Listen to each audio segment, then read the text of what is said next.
little more oomph. Okay. Come on. Hello Once and welcome more. to the 250, the podcast where we wake up and smell the hummus. I'm Jonathan, and with me as always is my co-host Douglas. How are you, Douglas?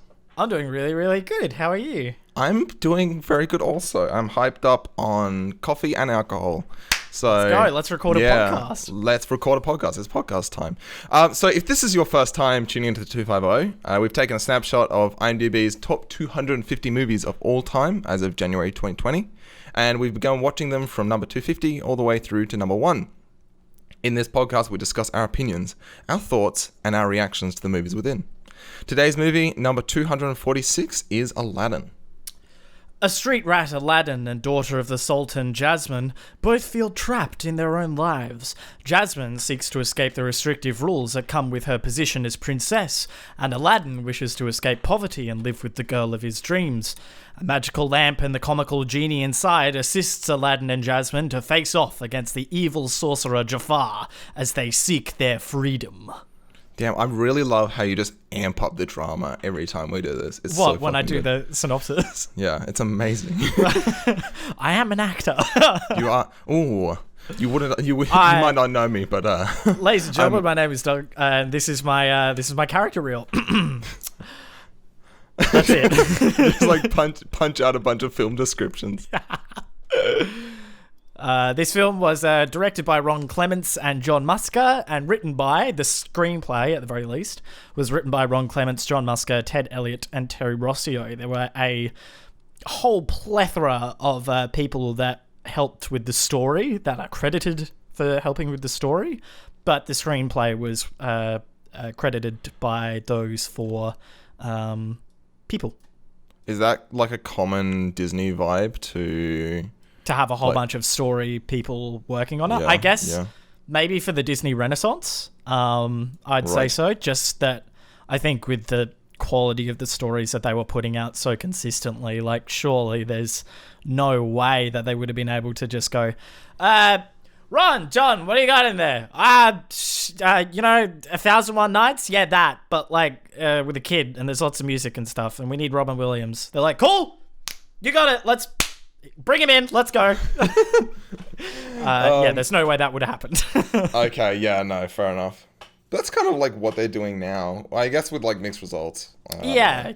I think I don't know. I think Pixar's having pretty good results across the board. So, what did you think of this movie, Jonathan?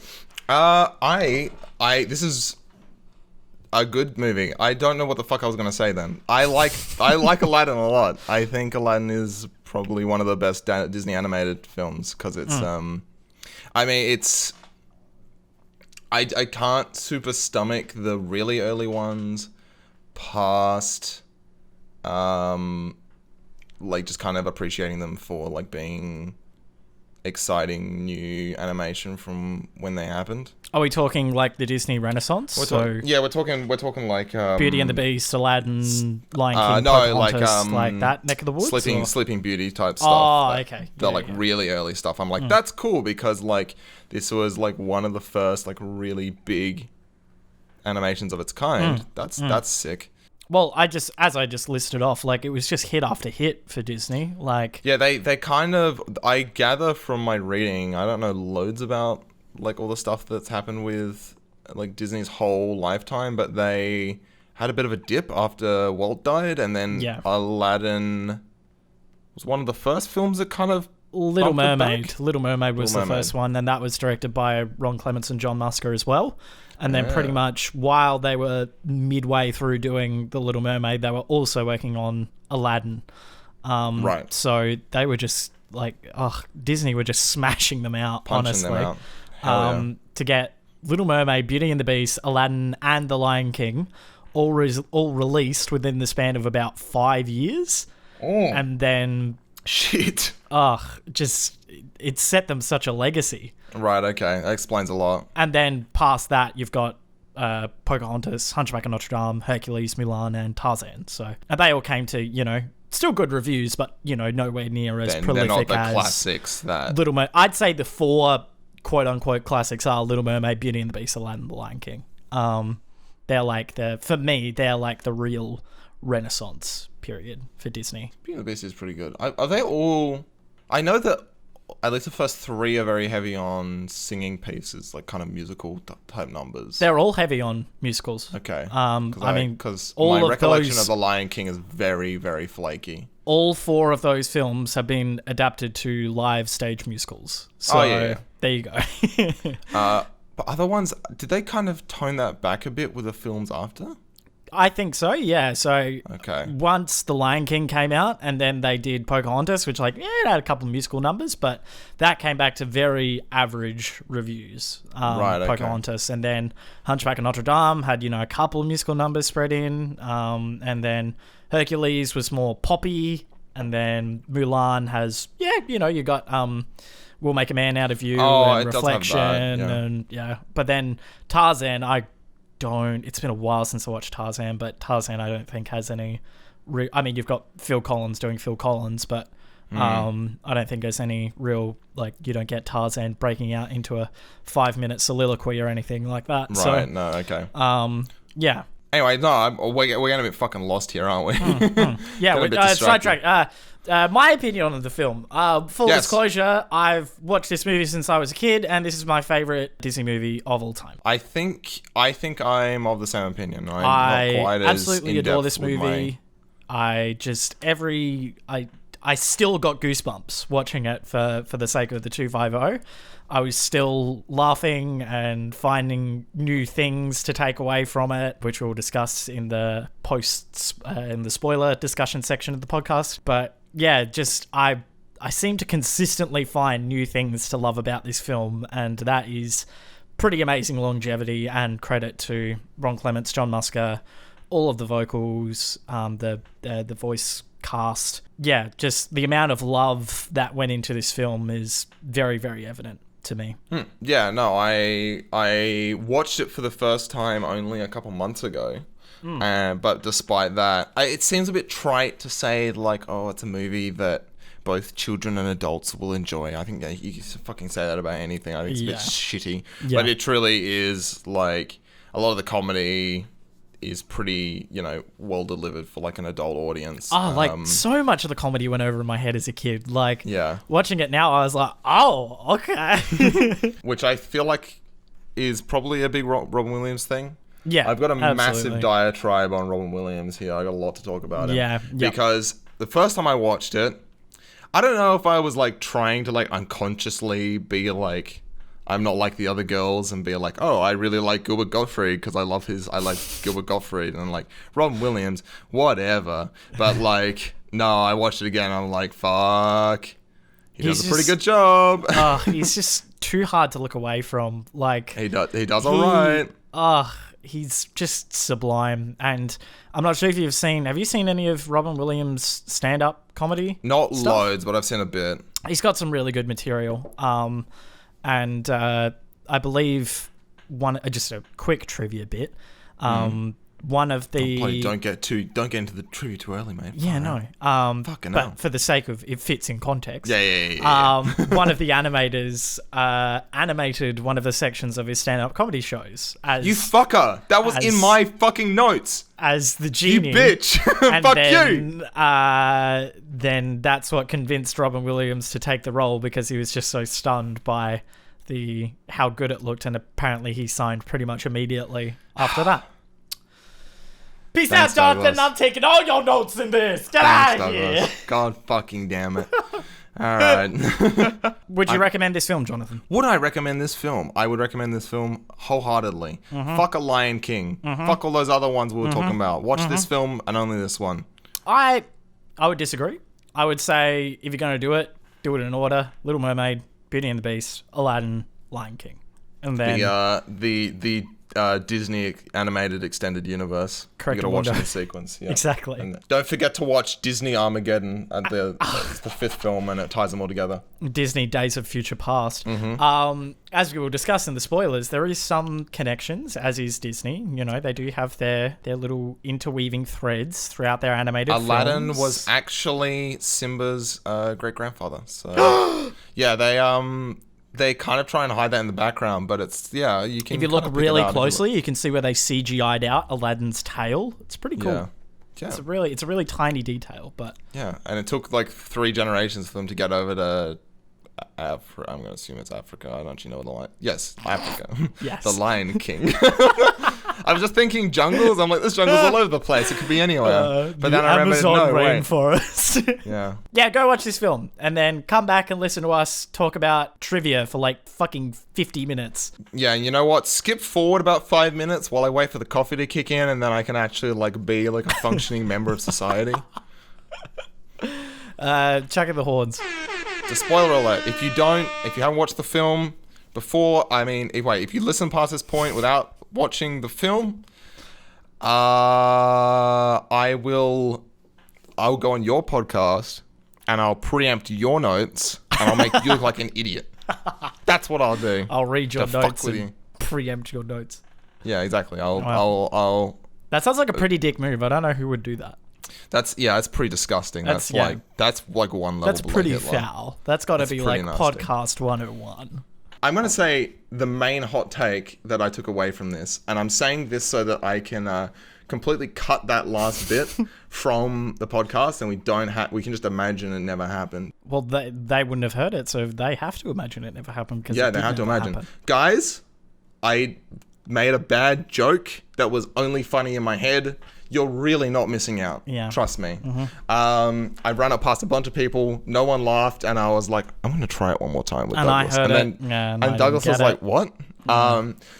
So the entire film, Aladdin, is a story that a peddler made up so he could sell you a shitty lamp at a fucking inflated price. That's what the whole film is. It's just a guy making shit up because he's like, this thing's made out of like fucking brass. It's worth like $3, but it has a story to it, so that'll be 300.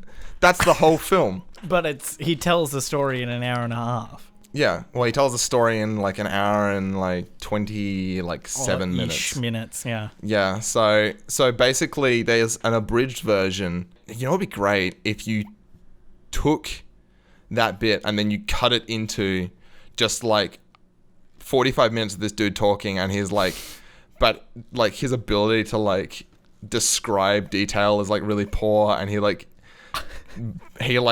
makes mistakes and like puts in contradictions in the story. It still plays the movie, but it's got the peddler guy like standing in front of like a green screen, and he's like, it plays the movie, but all the characters are voiced by the peddler. oh yeah, I could see that. Yeah, that would be pretty good. I'd take that. Seeing him do Gilbert Gottfried would be. That would be I weird. Would pay Yeah, to see that. Robin Williams as Gilbert Gottfried. Yeah, as Iago. As Iago. But I mean, I wrote this down. Gilbert Gottfried is just Gilbert Gottfried in this fucking movie. That's just his voice. As a kid, I thought he was putting on the voice. No. But then you watch stuff of Gilbert Gottfried, and it's just how he talks. He's so fucking good. He's just like my favorite because of that. I think that's like a pretty shallow reason to like really like a talent, because like their voice is just how they are. The character is their voice. Yeah. I've seen him in like a couple of podcasts and stuff. Well, I guess heard him in a couple of podcasts and stuff, and it's just so fucking funny because he like just gets mad about like everyday things in the fucking like Gilbert Gottfried voice. It's so fucking good. God. I love that guy. He's a good man. We mentioned in the last episode, we were working out whether Iago or the Genie, which one of them is Andy and which one's Andrew. I think this film is my learning to stop worrying and love Robin Williams. Absolutely. I really, really appreciated him in this. Genie is our Andy, 5,000%. 100%. Yeah, sorry, I love you, Gilbert. Yeah. Gilbert. Gorgeous boy, but hey. You can have my children, but this is like Robin Williams, like fucking... At his it's like his like finest, top 3 man. fucking performances. Oh. He's just like, his character is just... It's a character made for him because he is, all his comedy stuff is all built on throwing his voice and making characters and doing impressions and stuff. And like this is a character where he can, in universe, do all those bits. Yeah. And it fits. And it was like this amazing meshing of the animators just going fucking wild. And Robin... Also, I mean, more or less doing his normal thing, but also just going nuts. And apparently, the original script, he just kind of treated it as like a suggestion or like a framework, and then just went fucking nuts in the recording studio, which is amazing. It's that sounds very on brand. That's very, very much like him. So yeah, the things, all the impressions were not included in the script. They were kind of just made up. There's obviously the Arnie one right at the start. Who's the white-haired dude when he's like saying? I did he's find like that one out. rules. I mean, I've got them all listed. I feel like it's Peter Lorre, but I'm not entirely sure. Right. But all of those were just like, which, you know, they probably should have expected him doing, but I guess it was probably more natural for him to just like start talking stuff. To just and riff, goes, okay. Yeah.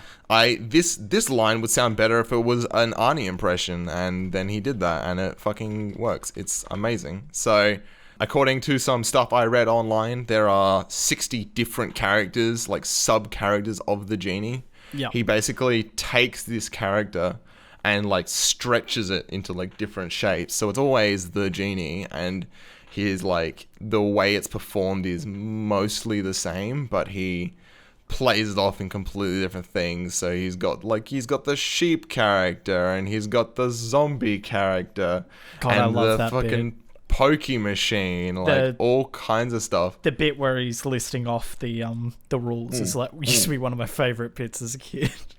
When he did that, I can't bring people back from the dead. It's not a pretty picture. I don't like doing it. Shit kills me. It's so fucking good. And, you know, obviously, yeah, like I said before, that kind of plays back into this like amazing opportunity for the actors, so the animators to just go fucking nuts. Yeah, because he gave so much color to his voice acting that like. I can just imagine being an animator and listening to that and going, I could do fucking all kinds of things with this. Like, he just gives so much range and opportunity. And his performance is, like, very kinetic as well. So electrifying. He's, like, just from the way he speaks, he sounds bouncy and, like, bubbly, and like kind of like he's contorting himself as he's saying all these things. It kind of like matches to fit that, which is amazing. He's constantly whenever he's in a musical part, he's constantly moving to the music, even though he's more or less static. He's like kind of keeping with the beat, like shifting his shoulders and stuff like that. I was gonna say, Friend Like Me is like, it's like, no, yeah, it's all that. It's the mid-show number. If you were to ask me a good definition for the show number that gets everyone up on their feet and, you know, like fucking applauding like crazy, I'd immediately say Friend Like Me, because that is just, it's the show-stopping number of like this whole movie, and it's the same in the stage version. I've heard of records that people have gone on for minutes of standing ovation for Friend Like Me. Jeez, all right. And I think that is more than credit to Robin Williams for setting such an amazing bar of that song, and then everyone who has to perform the Genie kind of has to go, oh fuck, okay, he did that, what the hell am I gonna do, you know? You know what I think that's credit for? I think it's credit for people who watch shows should fucking just like give it, like, if it's a good bit, do like 30 seconds, okay? Like steady on. 4 minutes, I got places to be, man. I got things to do. You're fucking with my schedule. Yeah, you're going to be one of those people who stands up, applauds for about, you know, maybe 15 seconds, and then you sit down and everyone else is still... Yeah, and then I'm just sitting there. I'm like, fucking come on, man. Woo! I'm going to be late for my fucking yoga lesson. Yanking people to sit down. Fucking hell. I'm getting my nails Good done song. at 3:30. It is the best song. I do really like One Jump Ahead as well. I love all of the songs, man. The one that always gets me right in the kahunas is the goobers. Is the reprise of One Jump Ahead, where he's kind of walking back up to his house and he's doing the riff raff street rat. I don't buy that. That bit is like, that's such like a fucking musical person bit though. Yeah, but like it's very like, I can make my voice interesting. fucking Ha ha. suck my dick. Ha ha ha ha. It's Unique in New York. It's very relevant to "Proud of Your Boy," which was originally written for the movie, got cut, and appears in the musical version. Oh, I had no idea about that. It's very similar in style and presentation and stuff. And that's one of my favorite songs from just Aladdin as a general, is "Proud of Your Boy." I think that's a really good song, and I'm kind of cut that it got cut from the movie. Are you proud of that one? Yeah, thank you. That was hilarious, Douglas. Yeah. That was so funny. Well, hey, God damn. Just call me Mr. Williams. No, don't. Mr. Comedy. Do not even put me on that platform. Yeah, that's some big shoes to fill right there. Yeah, Fucking just hell. kick me off. The other thing I like a lot about the Genie is that it's just a masterful performance. He has a lot of range as a character. He's not just a comedy relief. He is, and I mean, obviously, he's a major actor in the events that happen.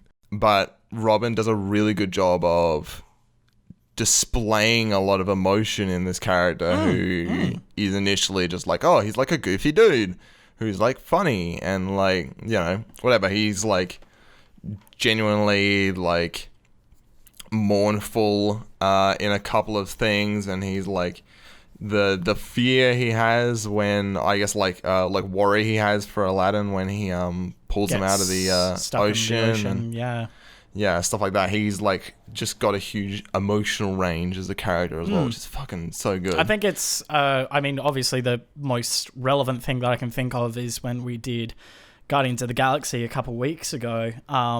Rocket was he's the comic relief character, but there is a level of depth to him, and I think that's a very similar thing can be said for the Genie. I mean, obviously on a completely different level, but it's that perfect blend of being able to be goofy, bombastic, electrifying, but still have that level of story and background and depth to the character. Like lets them be serious when it's having an actual objective. I think was a really important thing for comic relief characters. In that, right, Genie's objective is he wants to get out of the lamp. He wants to be free, and that is a very kind of somber thought, you know, to think that he's been stuck in this lamp for 10 bajillion years and he's this electrifying, nice, genuine, compassionate genie, but he's just been constantly serving all of these selfish people who are, you know, using all of their 3 wishes and just not setting him free and going, yeah, fuck the lamp, I guess, whatever. And yeah, I don't know. It's good. I completely agree. Yeah. What do you reckon it's going to be like when like someone digs up Jafar's lamp and they're like, well, that happens in the second film, Jonathan. Oh, does it? Yeah. Yeah. Well, I'm not going to watch it. Because the second film is called Aladdin: Return of Jafar. Oh, fuck.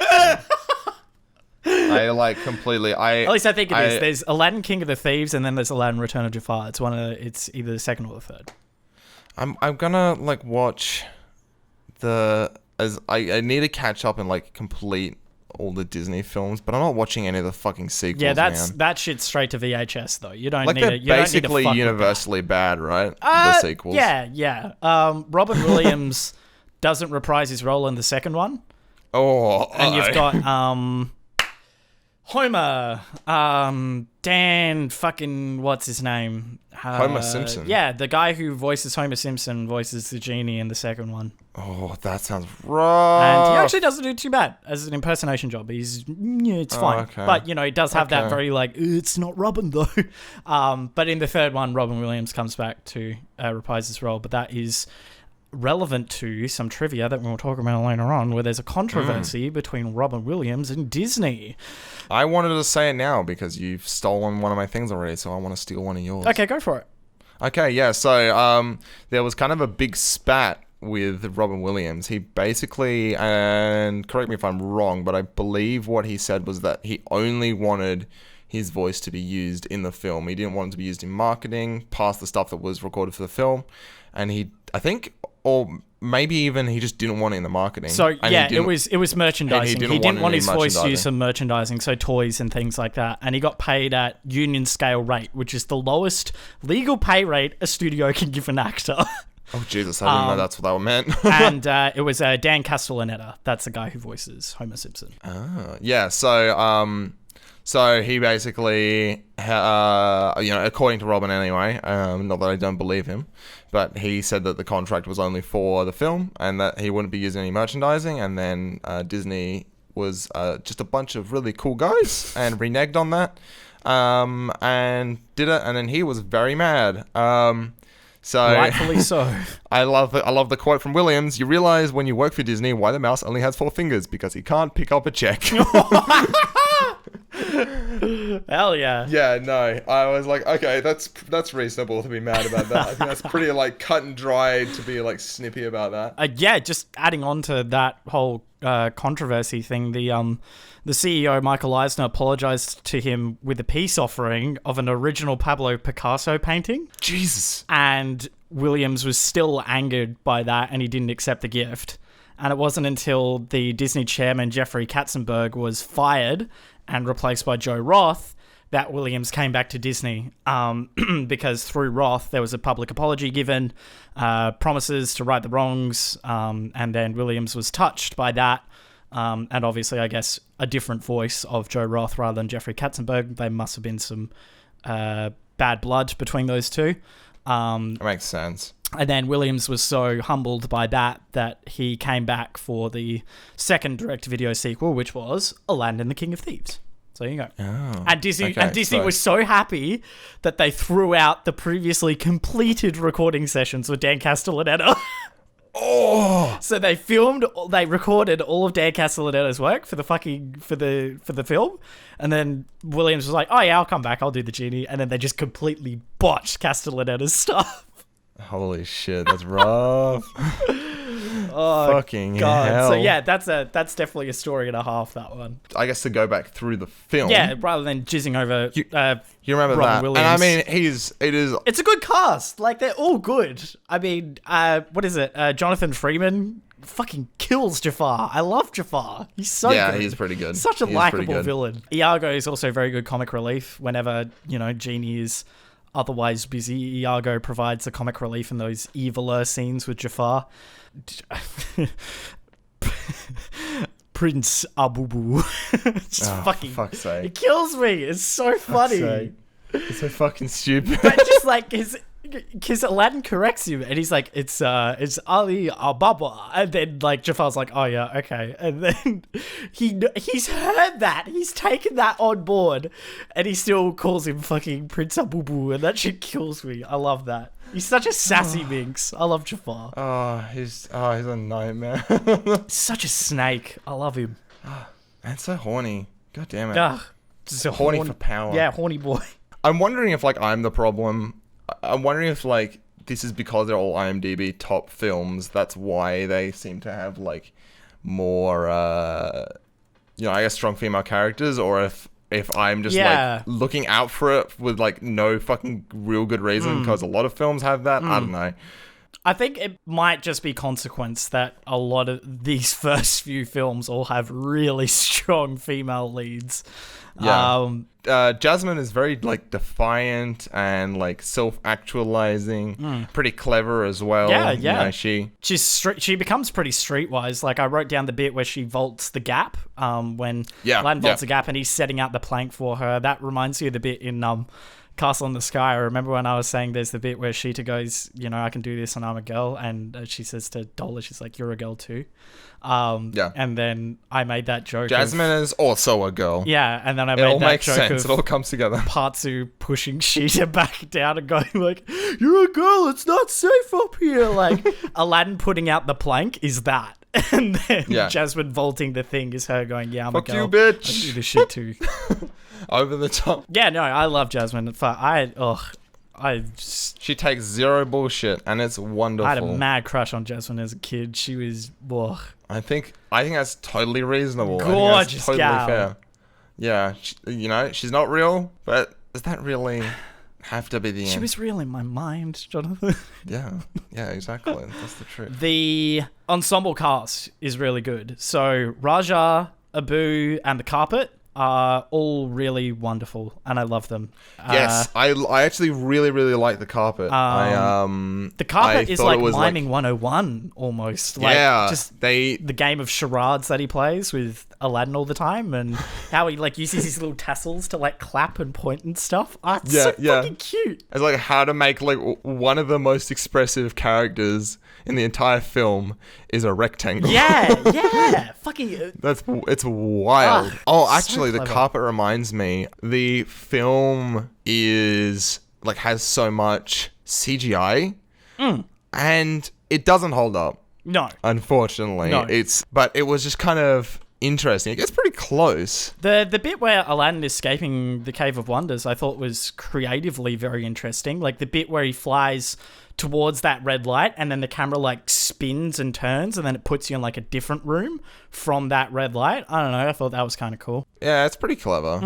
They did a good job with it. It's less the kind of, I guess, the 3D animation performance. Yeah. And it's more, it's just more the technology was 1993. You know, that kind of comes with the territory. Yeah. But I just thought that was kind of interesting to look at. I wonder if that improves with the later ones or not. With like Beauty and the Beast and stuff like that. No, just with like the other later films. As in like the direct-to-video sequels and stuff. No. They gave a pretty skeleton bones crew for that. Okay. They're just sense. Like, shit. Aladdin's popular. We're going to go over and do this thing, but we're going to give you guys the job of doing more of that.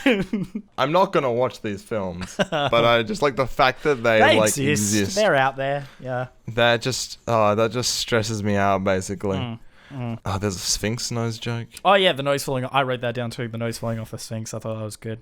In A Whole New World, I'm not sure whether you would know, Jonathan, because I'm not sure how many Disney films you've seen, but throughout that whole montage, it references Hercules when they're flying through Greece. Oh, of course. That temple is like Hercules' temple where he goes up to talk to Zeus and stuff. And then when they're sitting and talking on top of the roof, that's set in the Mulan universe. I don't know. China. Super cool. Completely normal China. So fucking far away from where Agrabah is, which is supposed to be, allegedly, alongside the Jordan River.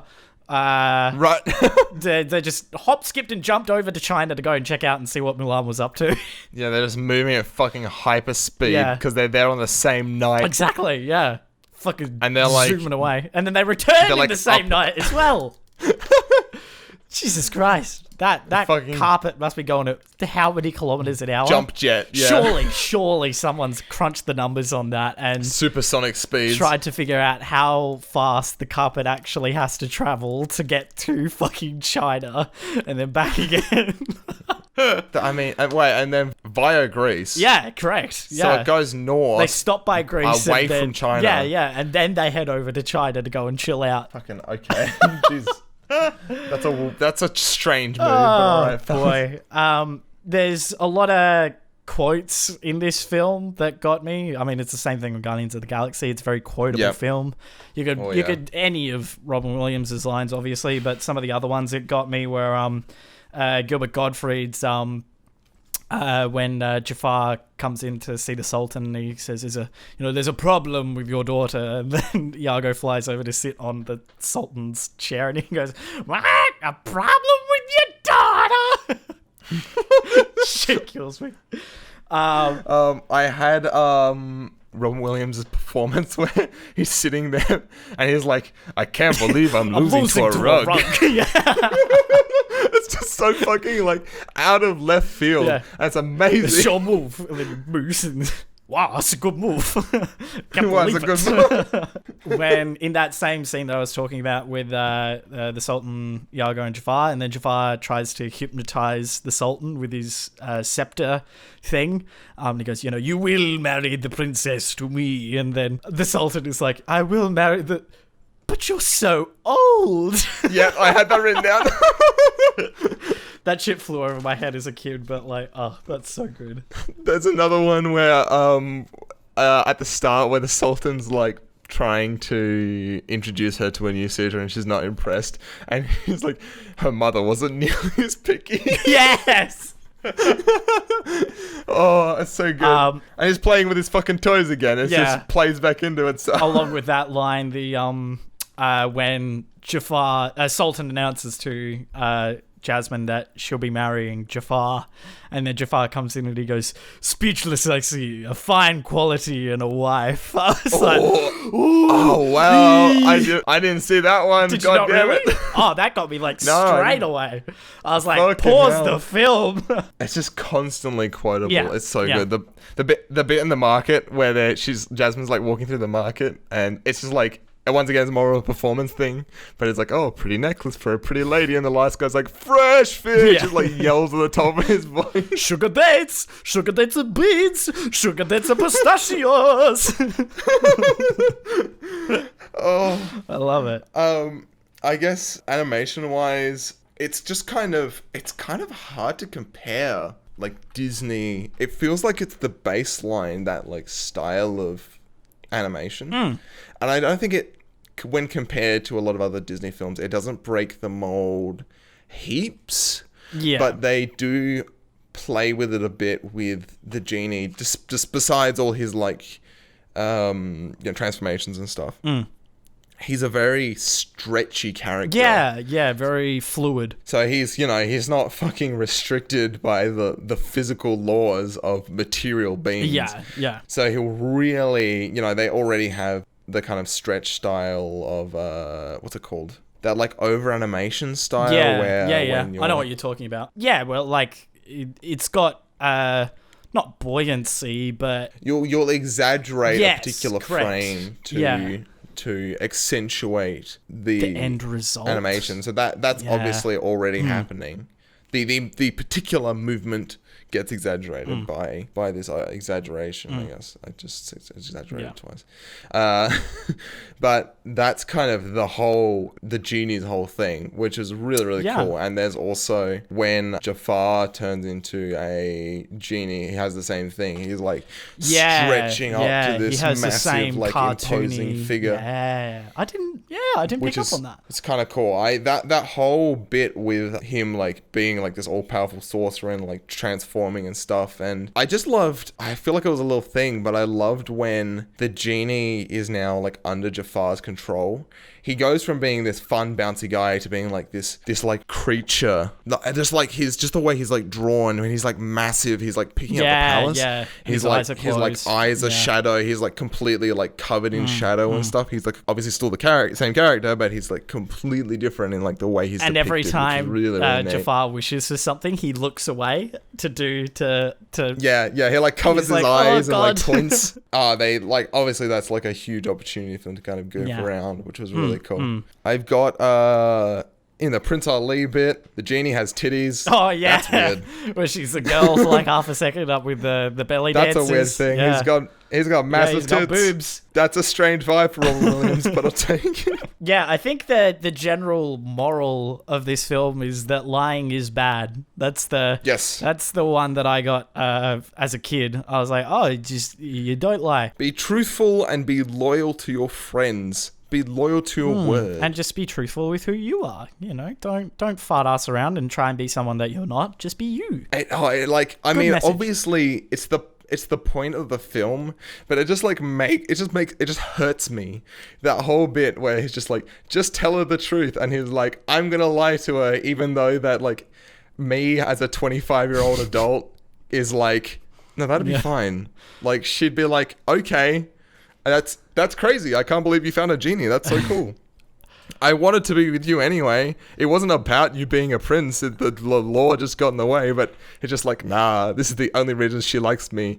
I'm gonna lie for the rest of my life. All right, Sparky, here's the deal. If you want to court the little lady, you gotta be a straight shooter. Do you got it? What? Tell her the truth. Oh, it's so good. I think that's just like a really cute theme. I guess, well, these guys also directed The Little Mermaid, so I guess that's the easiest comparison that you can make.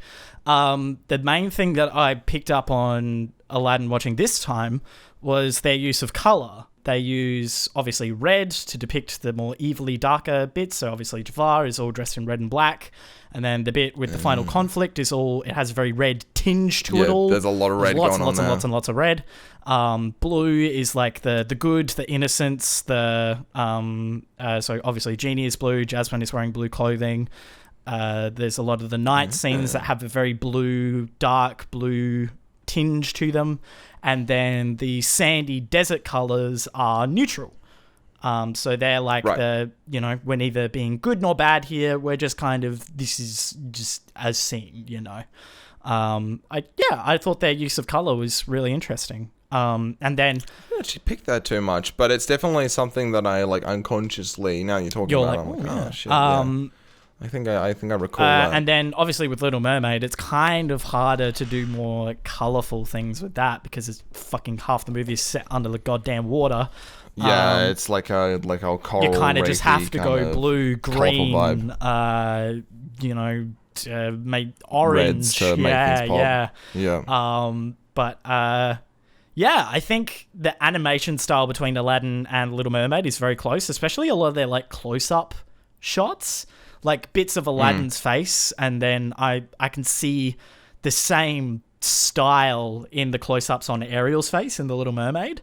Their eye and facial structure and just how their eyes move and track and everything is very similar between the two films. For the humans, anyway. I mean, I don't know about the animals. Raja and Abu, I think they're their own kind of little beings more than anything. Yeah, I guess while we're talking about visuals, we can rotate to audio. Did I talk about the music? No, we haven't talked about all the songs. No, I haven't talked about anything. The film has music to it. It's got to be more than 3/4 of the film has music behind it. It's a 50-minute long official soundtrack, so yeah. Okay, 50 minutes. Oh, okay, that's actually shorter than I expected. Because there are some big chunks with no music, but they're normally the bits where basically like the serious stuff is going down. Yeah, like sneaky stuff, but they do have in the bit with the like final battle when Aladdin is like sneaking down the curtain.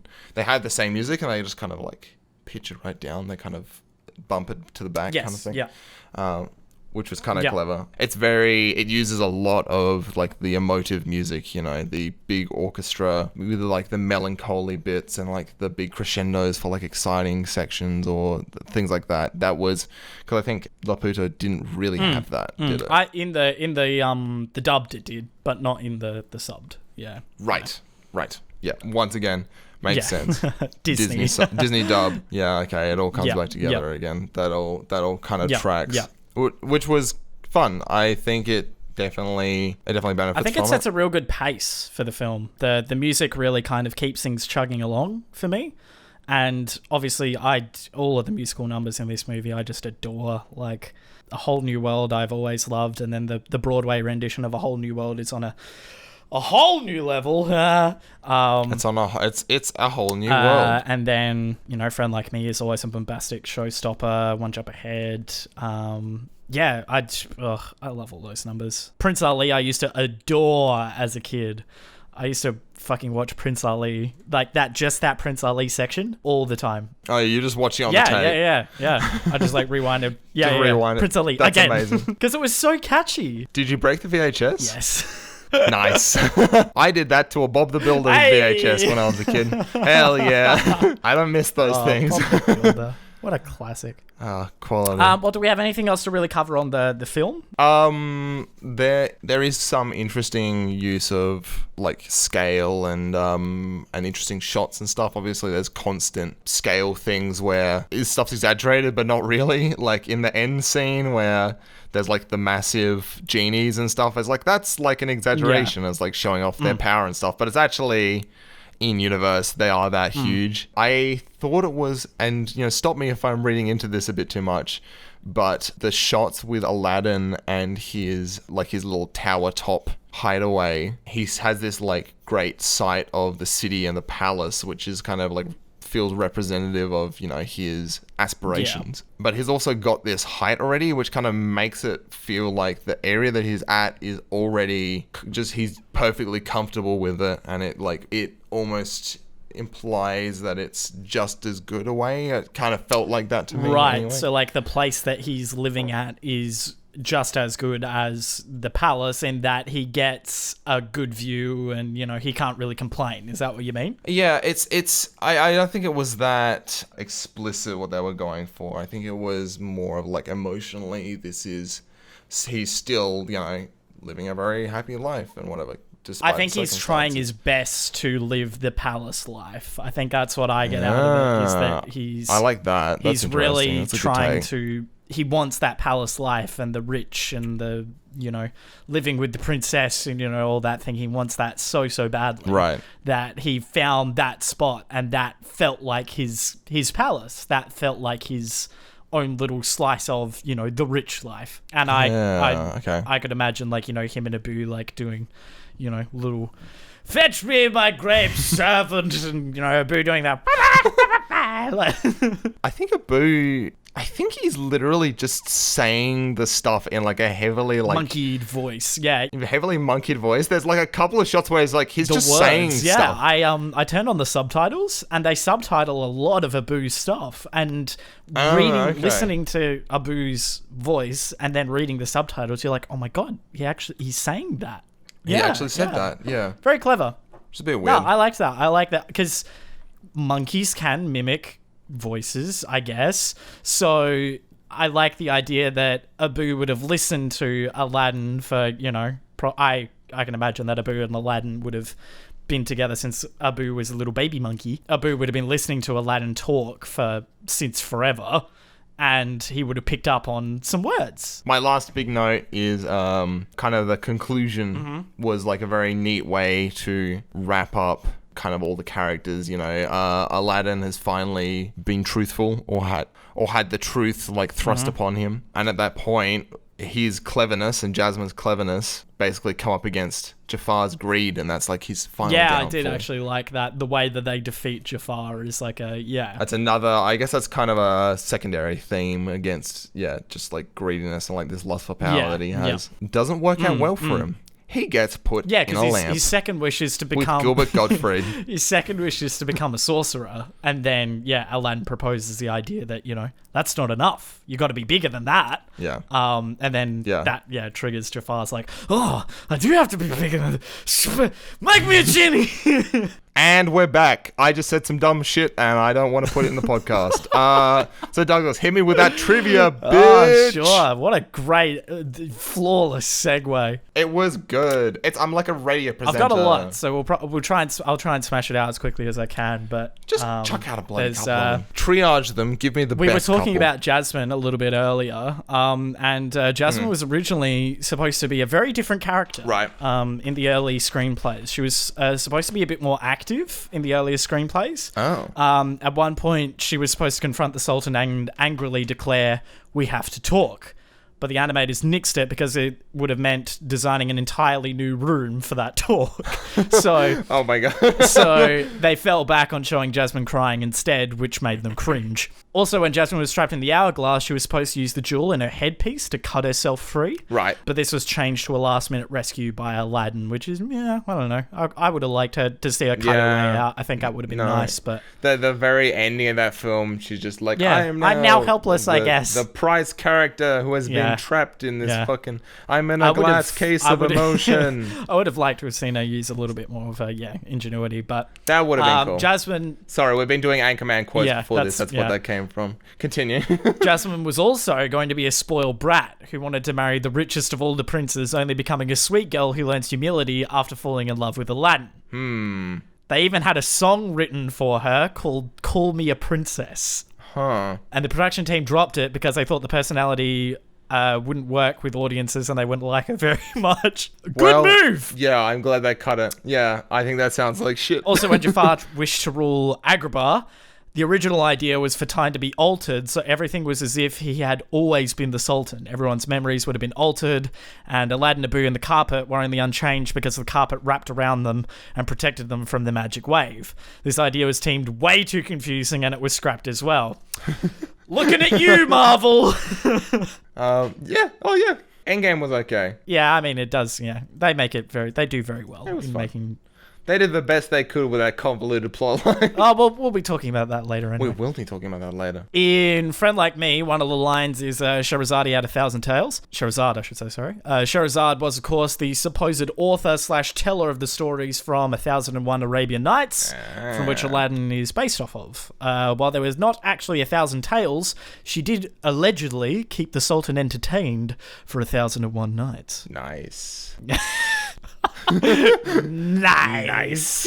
When Aladdin throws an apple to Jasmine a lot throughout the movie, and in ancient Greece, throwing an apple to a woman is considered a marriage proposal.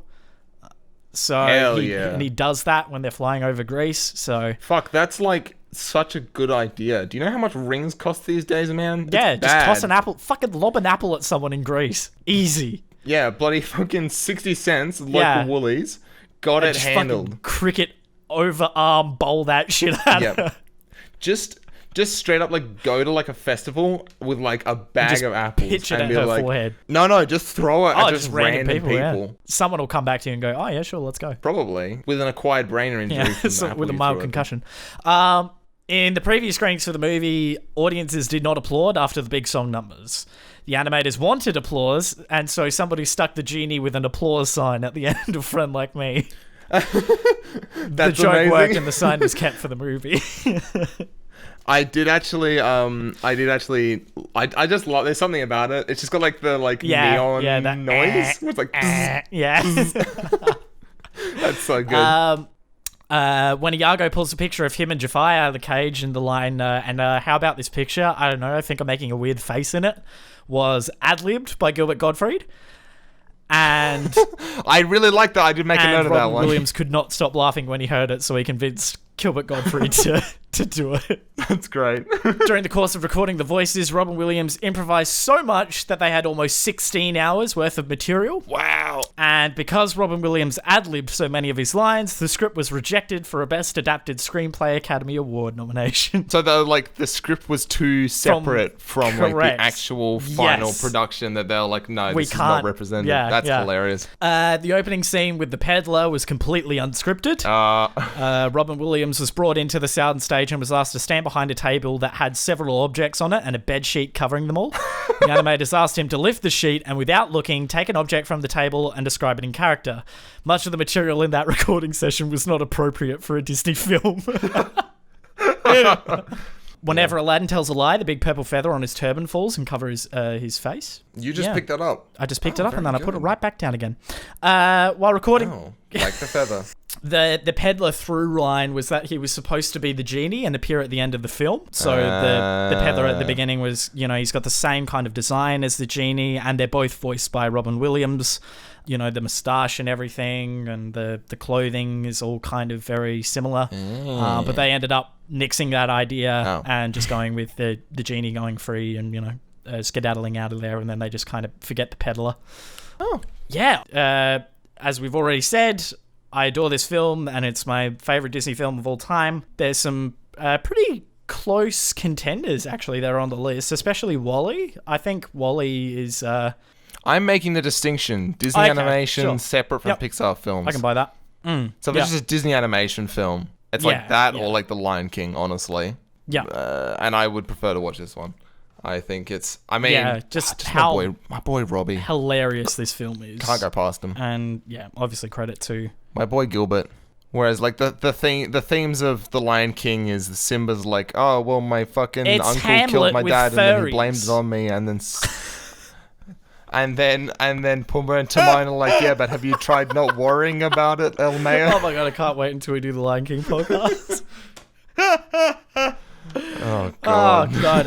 But that's all I got for this one. Yeah, I have a lot of trouble being critical of this film. There are not many It's hard flaws. to do. There's a couple of bits where the comedy is like maybe 2 or 3 jokes where the comedy Yeah, that kind of falls a like bit flat, there's the one where they're like flying towards the wall and it like close up on Abu and Aladdin's faces and he's like start panicking and I'm like Oh yeah, that's a big Emperor's New Groove vibe actually. Yeah, but like I only want to see that in the Emperor's New Groove. It's when they're tied to the log and they're Don't tell me. We're about to go over a huge waterfall. Yep. Sharp rocks at the bottom. Most likely. Bring it on. It's that same vibe. But like Emperor's New Groove does it better. Oh, absolutely. It's a better character for that. I found it. I was like, it's like, you know, it doesn't kill the film, but that's like one of the few things I could be critical of. I kind of want to put Emperor's New Groove on the bonus snubs. I think that is totally a-okay. I really enjoy that movie. That's a good movie. That is a fourth wall breaker. That one. And fucking Yzma. Anyway. Yeah. Are you happy? Are you satisfied? For Cusco. The poison for Cusco. Cusco's poison. The poison specifically chosen for Cusco. Bad poison? Yes, that poison. Who's that voice actor again? Patrick Warburton. Yeah. Oh, yeah. He's a delight. Hey, Peter. Can I borrow your rag, Peter? Can I borrow your rag, Peter? All right, we're getting lost again. What are we going to say? Okay. Thank you for tuning into the 250, and as always, we will see you real soon. Don't wait. Do you want to talk about the socials, or are we just going to skip that? Oh, shit! I was looking at the script. We are on social media. Twitter and Instagram at 250pod. That is TwoFiveOhPod. 250pod. If you want to see the full list, we have bit.ly/250pod. That is the list. That is the link. That is the full list. That is the 250. We also, if you want to share this with your friends, sptfy.com/250pod. That's us on Spotify. We have an email that is 250pod@gmail.com. Yep. It's the same spelling. My social security number is, I don't have one. We live in Australia. Our personal Letterboxd accounts. Letterboxd is a website for logging and reviewing movies. I'm passively writing up reviews as we go for this, and just writing reviews for any movies that I'm watching. I think I might go through and write a bunch of 4-word reviews. I think I want to give myself an artistic restriction. Sounds outstanding. My Letterboxd account is IENZOKNIGHT. That's Ienzo Knight with a K. And then Jonathan, yours is? Mine is Oopa. UUU. 3 U's. UUUPAH. Me. UUU Douglas. And me, also me. the letter U. It's like the Pokemon Whooper. They say Oopa. It's that. It's a Pokemon reference. It's a good Pokemon. Should we put a Pokemon movie on the bonus snubs? Nah. What's that one with Celebi? Pokemon I don't Forever? know. Oh, yes. I used to watch that all the fucking time as a kid. Is it good? What? No, I don't remember. Okay, yeah. No, what's that? Oh, what's the one where Pikachu cries? That's just the Pokemon movie. That's the first one, it? yeah. Yeah, or... Is that like Pokemon 2000, or am I just making that one up? Oh, maybe it is too, yeah. Fucking Fantasia 2000. Thank you for tuning in to the 250. And once more, we look forward to seeing you real soon. Go out in the street. Pat a dog. Lower your heart rate. Brush your son. Brush your hair. See the teeth. Brush your teeth. Vitamin D. File your toenails. They're getting kind of gross. You should watch. Gangrenous. Yeah, you should get that looked at. Yeah. See your doctor. See your dentist. See an orthopedic surgeon. Cuddle a toothbrush. Take a holiday to South Sudan. Go to the Jordan River. And then go to China within the space of like half an hour. I was gonna say go to the Jordan River and jump in it. You could. That's it. We're done. No, I want to keep going. This is hilarious. Okay, this is the height of comedy. Kill it.